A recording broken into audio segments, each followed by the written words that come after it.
Welcome to our channel Dutta sisters. আজকে আমরা একটা নতুন গেম নিয়ে চলে এসেছি, সেটা কি cake eating challenge. 2 slice cake, দেখা যাক দুজনের মধ্যে কে তাড়াতাড়ি খেতে পারে। কেক এই দুটো স্লাইস অফ কেক তাড়াতাড়ি শেষ করতে পারে। দেখতে থাকুন ভিডিওর শেষ অবধি। তাহলে লেটস স্টার্ট। পেয়ে গেছি আমরা কেক, চলো তাহলে গেমটা স্টার্ট করা যাক। 1 2 3 এন্ড স্টার্ট।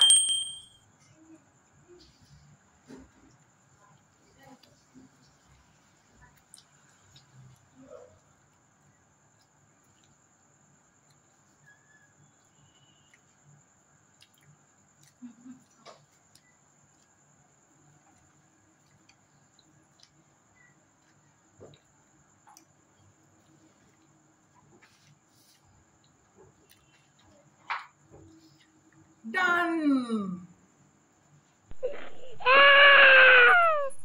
তো আমাদের এই কেক চ্যালেঞ্জ এটা কমপ্লিট হয়ে গেছে, আর আমরা আমাদের উইনারও পেয়ে গেছি। উইনারটাকে সেটা হলো জেরি। কেমন লাগলো আমাদের এই কেক ইটিং চ্যালেঞ্জ? এরকম মজার মজার ভিডিও দেখতে চোখ রাখো আমাদের চ্যানেলে। লাইক, শেয়ার এন্ড সাবস্ক্রাইব, আর কমেন্ট করতে ভুলো না কিন্তু। তোমরা সবাই নেক্সট ভিডিওতে আমাদের সাথে থাকবে তো। টাটা।